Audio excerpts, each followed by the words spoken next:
Listen, I never came on and gave an explanation of anything, so I'm going to.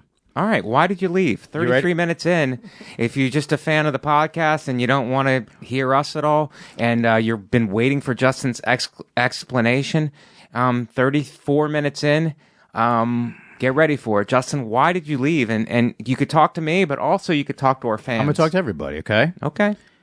COVID was a fucking nightmare. Right. I put 2 dogs down. I got depressed as shit. And then I was like, fuck. I started thinking about like the long haul of comedy and all these things. And I was like, all right, I got to figure out, like, everything seemed like it was going to shift. So I was like, okay, what can I do right now immediately that's going to like be the next thing and take me, like, be able to solidify like an income and that I can like really lean on for the rest of my life. So I've always had these 2 parallel things. Comedy and performing, comedy and acting, and everything that goes with that, and then the shit I do with dogs. Right. And forever, I like did just the dog stuff very slightly, because whenever I've committed to it, whether it's TV shows, the books I've written, I've always missed this. Right. I've always missed this. Right. So there was really not much else going on during COVID, right? We weren't able to perform, like we could do the podcast. And I was like, so I started this production company where I started doing all the stuff that I used to do like on my TV shows, but I'm like, I could do this better.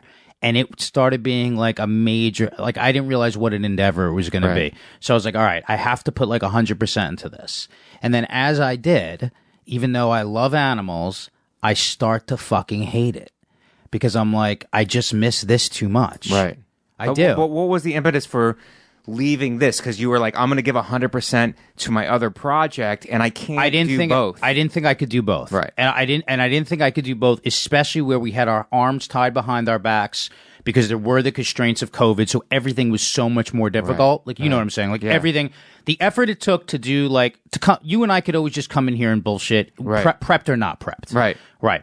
But the effort to do that and how difficult it was, and I was like, fuck, like, I got to give this other thing my full attention. And then as I started to do that, I was just like, oh, here I am feeling this feeling again where I'm like, dude, I just miss this, which is why I would come back. I would. It's a interesting thing because I know that with the dogs, you have like a huge business and a huge market. So I did understand you leaving. I knew you understood. I know you understand you leaving for the dogs because you're like, look, this is more lucrative. I got scared. I got to do this because it's more lucrative. And while our thing is fun, we did do a lot of prep for the show. We did a lot of prep for the show. It was, but it's also like, it comes down to like, this is true. Like, there's so much creative real estate you have, and gas in the tank, and like that shit. When you're like, first of all, when you're working with animals and you're doing it, like you're writing, directing, they're not going to do what you think they're going to do. Then you're editing. Then there's titling, and I was like doing all that and managing, like, you know, the sort of nuts and bolts of that, which I'm kind of good at. It was like putting it all together. I was like, this is a lot bigger than I thought it was going to be, but I started it, and now it's like it's off and running, and I'm like, do I even, like, you got to do what makes you happy, right? You know, like you and I are in our 40s now, and it's like, you know, you sort of think about like, yeah, that could make me a lot of money, and I could probably, like, you know, sustain like an income that would be like, well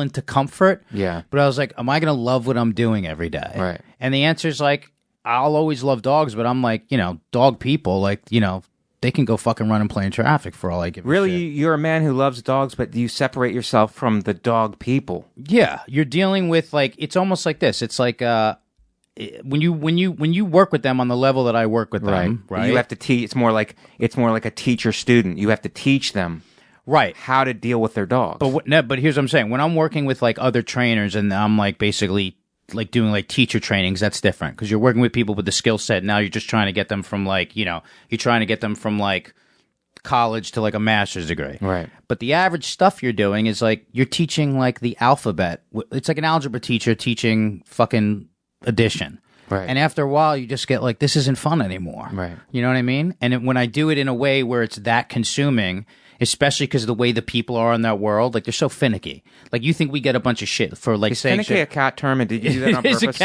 Did you do it on purpose?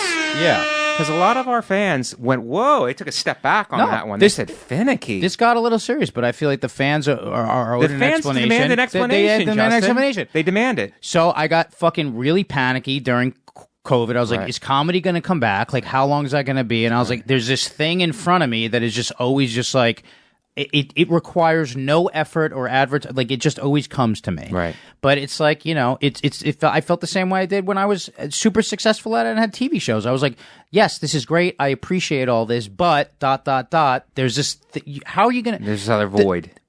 Mike, once you do what we do, whether it's via podcast, on stage, acting, it's like, what compares to that? Right. What? You know what I mean? No, like nothing. the best sex you've ever had? Right. Or like really good pasta? Tell me. I don't know. A really good pasta is like the best sex you've ever had, which is like killing on stage. Those are all very good parallels. I missed you. I missed Shannon. But did. What prompted it? What prompted? I mean, another host would just accept that answer and go, "Yes, let's move on. I love you too." But what kind of state were you in when you were like, "Oh, I had this dog stuff is taking more of my time. I don't have time for No Disrespect." And you did end by saying, "No disrespect, but I'm not doing the podcast anymore," which I thought was fucking really brilliant and funny. And I thought it was a goof at first. I was like, this is a goof. This is really good. And then you didn't come in for like 7 weeks in a row, and I was like, he's committing to this goof. Can I be honest? And then I realized it wasn't a goof, or was it?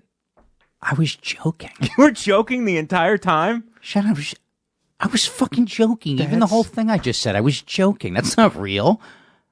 I'm still on the podcast. You're still on the podcast? Yeah, I'm here. You know what's really funny? I'm you let us joking. change the name of it and all the graphics and the entire podcast. Listen. You did that on purpose? Listen, when we fucked the stripper, ironically, right? And she gave, like, my family some sort of STD, and now the baby has it? Right. It's so funny. That is pretty hilarious. It's a fucking joke, That's a Shannon. goof. It's a goof. I did this as a goof. What do you think? I left? I'm here. Oh, my God. I'm right here. Wow. Ha ha ha. Ha ha ha. I think the fans are blown away by This is a new segment. It's called How Far Can It Go? How far can it go? Right? And it's just, the farther it goes, the funnier it gets, I feel like. Like, we're going to do this thing where, like, Shannon does that thing where it's like she really wants to date an inmate, then she's actually going to date the inmate, then she's going to get married to him, he's going to come in, probably stab the both of us, do something horrible to her, she ends up in jail, that whole thing happens, and it's a fucking joke. The trial is probably going to be hilarious. It's hilarious, Mike. I never left the podcast. Jesus. Brought it full circle. The fans did not see this coming. I guarantee. Already, they're not that bright to begin with. I love them. Not the sharpest knives in the drawers, but they did not. I didn't see this coming, and I went to a college. Message to the fans. I never left the podcast. Message to the fans. I'm right here. This was a joke. I'm joking. It's a good thing we investigated this, and you let it go into an investigatory podcast. Right. And then came on 7 months later to reveal it was a goof. Listen. I mean, that's next level, Justin. It's next level. You know how everybody loves Dave Chappelle? Mm-hmm. Because, like, how he takes a topic and he just keeps breaking it down and breaking it down and breaking it down. He mines it. Ready? Tell him to move the fuck over. Yeah, because I'm back. Yes. Yeah. It's Justin Silver. It's a goof. It's a goof.